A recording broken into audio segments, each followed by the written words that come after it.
Hey there thinkers, welcome back to Critical Hit. My name is Est, and alright guys, hold on to your panties because this is semi-breaking news. The CEO of Red Thread Games, the masterminds behind Dustborn, aka the seeming pile of pixelated disappointment, has spoken. And guess what? He's blaming us for the game's epic flop. Yep, according to his interview with Gamer.no, it's not their fault that they dropped what's basically an Antifa simulator on us. It's not because they created a game that feels more like a government-funded propaganda piece aimed at turning our next generation into mini activists.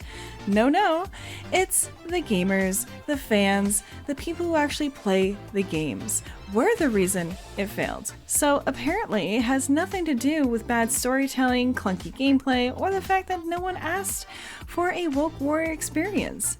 Instead, we're the bad guys because we didn't embrace their vision. Fuck off. Give me a break. However, I have a few things to say here, but before I do, we have a small request. If you are new here, consider hitting the subscribe button, smashing that like, and ring the bell to be notified for our next video. We would greatly appreciate this, since this will help us appease those YouTube algorithm gods. So, we thank you. Now, let me give you our thoughts on this, and let's get into it. Dustborn dev opens up after brutal launch. Caught us completely off guard. Red Thread Games has endured hate and threats after the launch of their new game. Their CEO is worried for the future of the industry. Oh, caught off guard were they? Funny, it's giving deja vu. It's like Dustborn pulled a page straight out of the Alyssa Mercante playbook. Remember that article where she blamed gamers for everything wrong with the industry? Same vibe. I guess when you make games that feel like they were cooked up in a college activism seminar, you would expect a standing ovation, not a hard dose of reality. Hate and threats are never okay, but maybe next time they'll be on guard enough to create something people actually want to play instead of pushing an agenda that no one asked for. And the CEO is worried about the future of the gaming industry? Here's a tip. Worry about the quality of your own games first. So it says Rengar Tornquist is one of the leading figures in the Norwegian game industry. He has worked in game development for nearly 30 years and loves his job.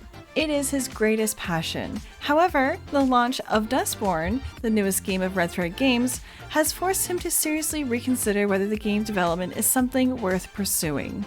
Well, Rengar, after 30 years in game development, maybe it's time to, reconsider, especially if Dustborn is the pinnacle of what you've been working towards. I mean, if turning out a game that feels like a propaganda pamphlet stapled to a broken controller is your greatest passion, then maybe a career change isn't such a bad idea.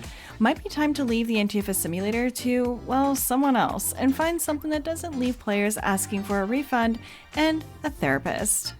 The article continues here. Is it worth living this way when you have a family? That is one of the questions Tornquist asks himself. The game has garnered enormous international attention, mostly of the negative kind. While critics have received Dustborn in a somewhat lukewarm fashion, criticism has flooded social media. Many have reacted strongly, claiming the game pushes a woke agenda. Conspiracy theories are abound. It caught us completely off guard. We were very surprised by the extreme reaction to the launch, and we had no plan for how to handle it, Tornquist tells Gamer.no. Aw, poor Tornquist, asking the biggest life questions. Is it worth living this way when you have a family? Maybe next time he'll wonder if it's worth making a game that feels like it was designed by a Twitter think tank. I mean, how dare gamers not embrace the woke agenda slammed down our throats? And the conspiracy theories? Sure, because the real shocker isn't that Dustborn was lukewarm at best and cringeworthy at the worst, but that people actually had the audacity to notice. No plan for how to handle it? Maybe next time they can plan on making a game that people actually want to play. The next part here. So Tornquist has been through tough situations before. He lives at a secret address and has an unlisted phone number precisely because he knows how intense fans can be. But nothing could have prepared him for what happened with Dustborn. He won't go into detail about everything he's heard, but Tornquist claims that there's been both harassment and threats. He says that you can easily ignore what's said on forums or X.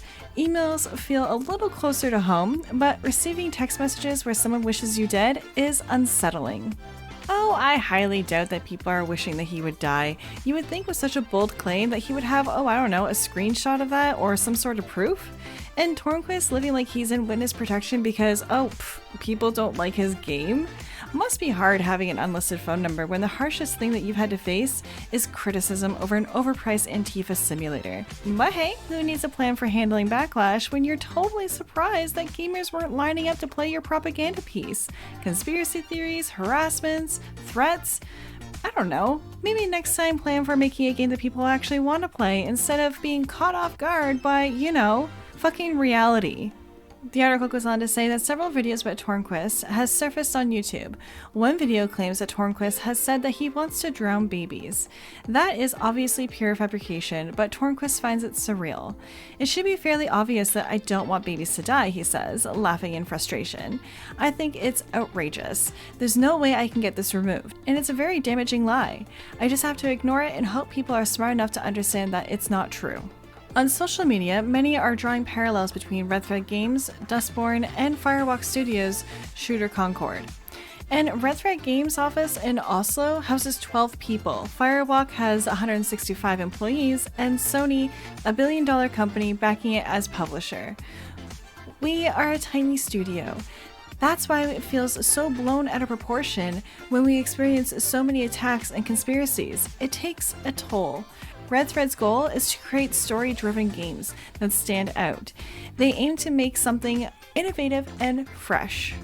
I mean, with only 12 people in their Oslo office, it's a wonder how they managed to get any games out at all. Like, maybe they should consider expanding their team, or, I don't know, focusing on quality instead of quantity. Meanwhile, Firewalk Studio has 165 employees and a billion-dollar backer. So it's no surprise that their shooter Concord is getting a little more attention. But sure, let's all feel sorry for Red Thread because they can't handle a little criticism. If they want to make innovative and fresh story-driven games, maybe they should start by innovating their own gameplay and freshening up those tired excuses. It goes on to say the developers always make games that are different, often featuring characters that are a bit out of the ordinary. You don't say. That means that many people don't like their games, and Tornquist is fine with that. They have their niche. Their games aren't for everyone. It's been really tough to deal with. We're used to people not liking our games, but we appreciate well-argued reviews, even if they are negative. The difference here is the massive amount of negative feedback from people who have never played the game and never will. They just jump on the bandwagon for those making videos. I mean, it must be so tough to have such a niche audience when you've decided to aim for the stars with your games, only to end up at the bottom of a dumpster fire. I mean, sure, we get it, everyone's a critic, especially when you're dishing out something so unique, that it feels like you took a wrong turn at the intersection of weird and what were you thinking? But hey, if you can't handle the heat from the gamers who actually play your game, or those who just love a good roast, then maybe it's time to rethink that different approach. Just saying. It goes on to say that we have to take threats seriously, says Tornquist. One of his most important tasks as a leader has been to shield his employees from the worst of it. Before the launch, they talked a lot about how they should avoid reading social media and focus on the positives instead. They've tried to lift each other up by sharing good feedback they receive. Oh, absolutely, because nothing says we're ready for the spotlight like telling your team to ignore the raging mob on social media while you filter through the praise like it's a highlights reel. It's almost like a motivational poster in the break room that reads, "Focus on the good and ignore the bad." But hey, at least they're sharing good feedback because who needs constructive criticism when you can just bask in the glow of compliments, right? So, fortunately, most of the team hasn't been directly targeted. We've done what we can to support those who have received personal messages. For about half the team, Dustborn has their first experience creating and releasing a game. It's tough to see people talk about their work, calling them incompetent or lazy, or saying they should just quit making games. It's obviously difficult for us. Oh, how fortunate indeed. Like, who wouldn't want to be on a team that turns out a game so universally panned that even your supportive messages come off like they're from a therapy group? Let's not sugarcoat it. Calling them incompetent or lazy is just polite, considering the dumpster fire that they unleashed. It's brutal out there in the gaming world, but maybe they should take this disaster as a learning experience. Like, after all, every first attempt is the hardest, especially when it ends in a spectacular faceplant of Dustborn proportions. Like, good luck convincing anyone that this train wreck was anything but a catastrophic failure. It goes on to say, did you expect debate over some of the more obvious politically correct aspects of the game? Yes, but we were never out to provoke. I mean, sure, because all this game did was provoke. We just wanted to make a game with characters that are different. We didn't think that it would be so controversial that a group would fight against a fascist regime. I don't think many people want to live in a police state, and our version of the US is by no means the real America. Many games have faced criticism for using more pronouns than just he and she. Dustborn also does this. The use of pronouns has become relatively established in games, and we knew people could react to that, but it was a reality we wanted to present. We don't feel that we made a game that's primarily about politics. It's more about language and relationships between people. Oh, of course, because when you shove a game featuring a ragtag group fighting against a fascist regime down our throats, that's just a charming little backdrop and not at all provocative, right? I mean, who could have predicted that sprinkling in a few pronouns and diverse characters would set off a firestorm? It's almost like they thought gamers would just cheerfully nod along and say, absolutely, let's plunge into this dystopian nightmare with heavy-handed political messages. What a delightful escape. But hey, it's not like games have ever been about escapism or enjoying a break from reality. They just had to force feed us their reality, a twisted version of America where we can't even get a good old fascist showdown without being labeled controversial. Like, how dare we expect anything less than a perfectly sanitized, serene police state? What a thrill that would be. It goes on to say that one of the game's premises is that words have power, and in its combat system, you can trigger or cancel opponents. I mean, that kind of sounds like a wishful world. Like, some professional critics have pointed out that this must be satire, while the internet takes everything much more seriously. So, is this satire? I think the game speaks for itself. It's over the top in many ways. It's colorful, inspired by comic books, and has fighting sequences against giant robotic mascots. And it has a very sarcastic view of the world. It doesn't take itself very seriously, says Tornquist. I hope people can see the game and understand that it's an alternate world, something that also applies to the story. The game may have a dystopian reflection of the world, but the story is not written for realism. It's done with humor and exaggeration, and it's very much tongue-in-cheek. Oh, I see. Dustborn is supposed to be satire. How clever of them. You don't say. I mean, I guess that explains why we're not supposed to take the game seriously when it literally features combat based on triggering and canceling opponents. I mean, nothing says fun like weaponizing our linguistic skills against oversized robotic mascots in a colorful, comic book inspired nightmare. It's almost as if they think we'll overlook the cringe fest because it's over the top and tongue in cheek.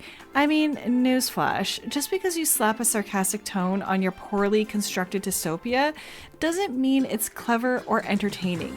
If I want to experience an exaggerated reflection of the world, I just scroll through X. Thanks, but no thanks. It goes on to say that Red Thread currently has about 16 employees in total.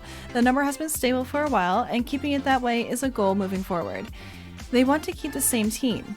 It creates a financial security because they're flexible if they end up canceling a project. We care a lot about each other and enjoy working together. After the launch, they posted a message on social media asking people to behave. Behave, people. Following what they call a tidal wave of hate. Tornquist feels that this was mocked, so they decided to remain silent about the game and wait for things to calm down. That hasn't worked either. You don't say. It seems like people twist everything we say with malice intent. They've created a narrative that Red Thread is corrupt and making propaganda. But the fact is that we made a game that we want to talk about and share with others. It's not for everyone, and they don't have to play it. Oh, poor Red Thread Games and their stable team of 16. How brave of them to prioritize financial security over, actually making a good game.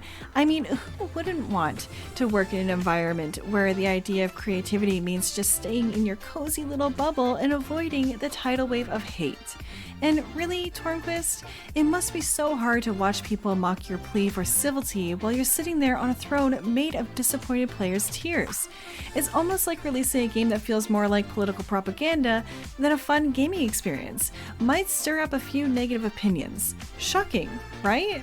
However, if you feel like everyone is twisting your words with malicious intent, maybe it's time to take a good, hard look in the mirror.